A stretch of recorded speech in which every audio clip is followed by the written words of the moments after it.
Hello friends, പുതിയൊരു വീഡിയോയിലേക്ക് എല്ലാ കൂട്ടുകാർക്കും സ്വാഗതം. അങ്ങനെ നമ്മുടെ അലീനയാണെങ്കിൽ വീണ്ടും ശരണ്യയെ കാണാൻ വേണ്ടിയിട്ട് ആ കോളനിയിലേക്ക് പോവാണ് കേട്ടോ. അവിടെ വെച്ച് രണ്ടുപേര് നമ്മുടെ അലീനയെ കണ്ടുമുട്ടുന്നു. എന്നിട്ട് പറയും, കുട്ടി ശരണ്യയെ കാണാൻ വേണ്ടിയിട്ട് വന്നതല്ലേ, കുട്ടി അങ്ങോട്ട് പോകാതിരിക്കുന്നതായിരിക്കും നല്ലത്, കുട്ടിയെ ഇന്ന് അവിടെ കയറ്റത്തില്ല എന്നൊക്കെ പറയുമ്പോൾ, എന്താ ഏട്ടാ ഇത്, ഞാൻ ആ കുട്ടിയെ ദ്രോഹിച്ചിട്ടൊന്നുമില്ലല്ലോ, ആ കുട്ടിക്ക് ഹെൽപ്പ് ചെയ്യാനല്ലേ ഞാൻ വന്നതെന്ന് പറയുമ്പോൾ, നീ അവളെയും കൂട്ടി പുറത്തൊക്കെ പോയത് സമുദായക്കാരും പാർട്ടിക്കാരൊക്കെ അറിഞ്ഞിട്ടുണ്ട്, അവർക്ക് തീരെ ബോധിച്ചിട്ടില്ല, ഞങ്ങൾ പറഞ്ഞത് വിശ്വാസമായില്ലെങ്കിൽ കുട്ടി തന്നെ ഒന്ന് ചെന്ന് നോക്കുക, അപ്പോൾ കാണാലോ എന്ന് പറഞ്ഞിട്ട് അവരങ്ങ് പോവാണ് കേട്ടോ. ആ സമയത്ത് നമ്മുടെ അലീനയാണെങ്കിൽ ഒരു സംശയത്തോട് കൂടിയിട്ട് ഇങ്ങനെ പോയിക്കൊണ്ടിരിക്കുക. അന്നേരം എന്തായാലും ഒരു പേടി കാണും. കഴിഞ്ഞ തവണ വന്നപ്പോൾ തലയിലൂടെ മണ്ണെണ്ണയൊക്കെ ഒഴിച്ച് കത്തിക്കാൻ വേണ്ടി ശ്രമിച്ചതാണല്ലോ. അപ്പോൾ അതും കൂടി ഓർത്ത് കഴിയുമ്പോൾ നമ്മുടെ മനുവിനെ വിളിക്കാം കേട്ടോ. അപ്പോൾ മനു ഫോൺ എടുക്കുന്നു. എന്താ അലീന എന്ന് ചോദിക്കുമ്പോൾ, അല്ല കണ്ണാടിപ്പറമ്പ് കോളനിയിലേക്ക് പോകുമ്പോൾ മനുവേട്ടനെ വിളിച്ച് പറയണമെന്ന് പറഞ്ഞിരുന്നല്ലോ എന്ന് പറയുമ്പോൾ, ഇന്ന് പോകുന്നുണ്ടോ എന്ന് ചോദിക്കാം കേട്ടോ. ഞാൻ പോയിക്കൊണ്ടിരിക്കുക. അപ്പോൾ എങ്ങനെയാണ് പോയത്, ഓട്ടോയ്ക്കാണോ എന്ന് ചോദിക്കുമ്പോൾ, അല്ല ബസ് ഇറങ്ങി നടക്കുക, കുറച്ചുകൂടി നടന്നാൽ അവരുടെ വീടെത്തും എന്ന് പറയുമ്പോൾ മനു ചോദിക്കുന്നുണ്ട്, എന്തെങ്കിലും ഉദ്ദേശം സാധിക്കാൻ വേണ്ടിയിട്ടാണോ പോകുന്നത് എന്ന്. എന്ത് ഉദ്ദേശം മനുവേട്ടാ, ആകെ എനിക്കൊരു ലക്ഷ്യമുള്ളൂ, ആ കുട്ടിയെ ഒന്ന് ജീവിതത്തിലേക്ക് കൈപിടിച്ച് നടത്തണം, പക്ഷെ ഇന്ന് അച്ഛൻ പറഞ്ഞിട്ടാണ് പോകുന്നത് എന്ന് പറയുമ്പോൾ നമ്മുടെ മനു ചോദിക്കും, എന്താ അങ്കിൾ അങ്ങനെ പറഞ്ഞതെന്ന്. അല്ല, രോഹിത്തിനെ രക്ഷിക്കാൻ വേണ്ടിയിട്ട് ഞാൻ ശരണ്യയോട് പറയണമെന്നാണ് അച്ഛൻ പറയുന്നതെന്ന് പറയുന്നു. എന്നിട്ട് നീ പറയുന്നുണ്ടോ എന്ന് ചോദിക്കുമ്പോൾ, സത്യം പറയാലോ മനുവേട്ടാ, എനിക്ക് അങ്ങനെയൊന്നും പറയാൻ വേണ്ടിയിട്ട് പറ്റത്തില്ല, ഞാനെങ്ങനെ ശരണ്യയോട് പറയാനും ഉദ്ദേശിക്കുന്നില്ല, ഞാൻ അങ്ങനെ പറഞ്ഞ ആ കുട്ടി എന്ത് വിചാരിക്കും, ഞാനും ഈ ലക്ഷ്യത്തിന് വേണ്ടിയിട്ട് അവളെ സമീപിച്ചതെന്ന് വിചാരിക്കത്തില്ലേ, അവൾ അവളുടെ മനസാക്ഷിക്ക് വേണ്ടത് ചെയ്തോട്ടെ, അതല്ലേ മനുവേട്ടാ ശരി എന്ന് ചോദിക്കുമ്പോൾ മനു പറയുന്നുണ്ട്, അപ്പുറം നിൽക്കുന്നത് സ്വന്തം കൂടപ്പിറപ്പാണ്, ഒരു വാക്കുകൊണ്ട് അവൻ രക്ഷപ്പെടുകയാണെങ്കിൽ രക്ഷപ്പെട്ടോട്ടെ എന്ന് നീ ഓർക്കണം എന്ന് പറയുമ്പോൾ, എല്ലാം അറിയാം മനുവേട്ടാ, പക്ഷെ ശരണ്യ എന്നെ തെറ്റിദ്ധരിച്ചാലോ, അതുകൊണ്ട് ഞാനൊന്നും പറയത്തില്ല എന്ന് പറയുമ്പോൾ മനു ചോദിക്കും, എന്താ ഞാൻ വരണോ എന്നാ. വേണ്ട മനുവേട്ടാ, ഞാൻ ഏതായാലും അവരുടെ വീട്ടിലേക്ക് പോയി നോക്കട്ടെ, എന്തായാലും ഇന്ന് അവരെന്നെ തടയുന്നുള്ള കാര്യത്തിൽ ഉറപ്പാ, ഞാൻ ആ കോളനിയിലെ ആളുകളെ കണ്ടിരുന്നു, അവര് പറഞ്ഞിട്ടുണ്ടായി ഇന്ന് എന്നെ അവിടെ കേട്ടത്തില്ലാന്ന് എന്ന് പറയുമ്പോൾ മനു ചോദിക്കുന്നുണ്ട്, അയ്യോ അങ്ങനെയാണെങ്കിൽ അലീന നീ ചെല്ലുമ്പോൾ പ്രശ്നമാവില്ലേ അതെന്ന്, എന്ത് തന്നെ ആയാലും ആ കുട്ടിയെ കണ്ടിട്ടേ ഞാൻ ഇന്ന് വരൂ എന്ന് പറഞ്ഞിട്ട് പോവുകയാണ്. അപ്പൊ മനു പറയുന്നുണ്ട്, ഞാൻ വെയിറ്റ് ചെയ്തോളാന്ന്. വെയിറ്റ് ചെയ്യാനോ, എവിടെ എന്ന് ചോദിക്കുമ്പോൾ, അല്ലടോ കോൾ വെയിറ്റിംഗ് എന്ന് പറയാണ് കേട്ടോ. അങ്ങനെ നമ്മുടെ അലീനയാണെങ്കിൽ ആ വീട്ടിലോട്ട് പോയിക്കൊണ്ടിരിക്കുകയാണ്. ആ സമയത്ത് നമ്മുടെ ഗോപനാണെങ്കിൽ ആരൊക്കെയോ വിളിച്ച് മുറ്റത്ത് അങ്ങോട്ടും ഇങ്ങോട്ടും നടക്കുന്നുണ്ട്. ഓമനക്കുട്ടനെ ഈ അലീന എവിടെ വരെ വന്നു എന്ന് അറിയാൻ വേണ്ടിയിട്ട് പറഞ്ഞു വിട്ടിരിക്കുകയാണ് കേട്ടോ. കുറെ ആളുകളൊക്കെ വരുന്നുണ്ട്. ഗോപനോട് ഇനിയും ആളെ കൂട്ടണമെന്നൊക്കെ ചോദിക്കുകയാണ്. അപ്പോൾ മെമ്പറെ വിളിച്ചുകൊണ്ട് വരാൻ വേണ്ടിയിട്ട് ഗോപ ആവശ്യപ്പെടുന്നു. അതുപോലെ 2 പേര് അങ്ങോട്ട് പോകുന്നുണ്ട്. ആ സമയത്ത് ഓമനക്കുട്ട ഓടി വന്നിട്ട് പറയും, ഇവിടെ എത്താനായിന്ന്. അപ്പം നമ്മുടെ ശരണ്യയുടെ അച്ഛനും പറയുന്നുണ്ട്, അവളിങ്ങ് വരട്ടെ, നീ എന്തിനാ പേടിക്കുന്നതെന്ന്. അപ്പോൾ ശരണ്യയുടെ അമ്മ വന്നിട്ട് പറയുന്നുണ്ട്, എന്തിനാ ഗോപ ആ കുട്ടിയെ എങ്ങനെ തടയുന്നേ, ആ കുട്ടി എന്താ ബോംബും കൊണ്ടാണ് വരുന്നത്, നിങ്ങൾ 5-6 പേര് ആക്രമിക്കാൻ വരുന്നുണ്ടെന്ന മട്ടിലാണല്ലോ നിങ്ങളുടെ നിൽപ്പ്. അവൾ വന്ന് ശരണ്യയോട് സംസാരിച്ച് പോയി എന്ന് വിചാരിച്ചിട്ട് എന്ത് വരാനാന്ന് ചോദിക്കുന്നുണ്ട്. അന്നേരം ഗോപം പറയുന്നുണ്ട്, അമ്മ അതിൽ ഇടപെടണ്ട, എന്തിനാ ഇങ്ങനെ വയ്യാവയല്ലി എടുത്ത് തലയിൽ വെക്കാൻ വേണ്ടിയിട്ട് അവളിങ്ങ് വരുന്നതെന്ന് ചോദിക്കുമ്പോഴേക്കും നമ്മുടെ അലീന വരുവാണ് കേട്ടോ. അപ്പോൾ അലീന കൊടയൊക്കെ മടക്കിയിട്ട് അവരോടൊരു ചോദ്യമുണ്ട്, എന്താ എന്നെ കാത്തു നിൽക്കുന്നത് പോലെ ഉണ്ടല്ലോ, ഞാൻ ആക്രമിക്കാനൊന്നും വന്നതല്ല, ഞാൻ ശരണ്യയെ കാണാൻ വേണ്ടിയിട്ട് വന്നതെന്ന് പറയും.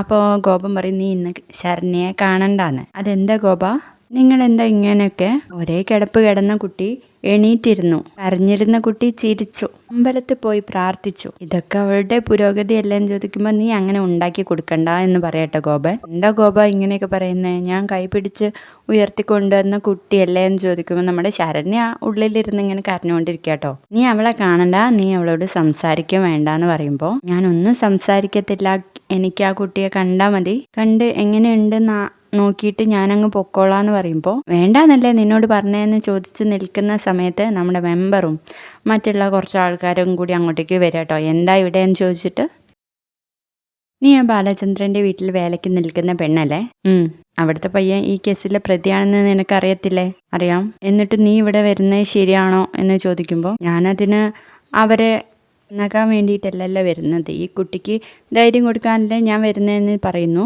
അങ്ങനെ ഇപ്പോൾ നീ ധൈര്യം ഉണ്ടാക്കി കൊടുക്കണ്ട. എന്തിനായിട്ടാ ഇങ്ങനെ ചൂടാവുന്നത്? നിങ്ങളുടെ മുന്നിൽ വെച്ചിട്ടല്ലേ ഞാൻ ശരണയോട് സംസാരിക്കുന്നത്, നിങ്ങൾക്കും കേൾക്കാലോ എന്ന് പറയുമ്പോൾ നീയേ ധൈര്യം ഉണ്ടാക്കി കൊടുത്തിട്ട് അവളിപ്പോൾ എല്ലാവരുടെയും മുന്നേ ഒന്നും സംഭവിക്കാത്ത പോലെ കളിച്ച് ചിരിച്ച് നടക്കണ്ട. അവളെ ഈ കോളനിയുടെ കണ്ണീരാ, അവൾക്ക് ഗവൺമെന്റ് ജോലി കിട്ടണം, പിന്നെ അവളുടെ പേരിൽ കുറച്ച് ഫണ്ട് പിരിവ് നടത്തുന്നുണ്ട്, അതിനൊന്നും നീ തടസ്സം നിൽക്കണ്ട എന്ന് പറയുമ്പോൾ നമ്മുടെ അലീന പറയും, പരമാവധി നിങ്ങൾ ഉണ്ടാക്കാൻ ശ്രമിക്കുക അല്ലേ, ഞങ്ങൾ ഉണ്ടാക്കൂടി അവളെ വെച്ച്, നിനക്ക് എന്തോ വേണം?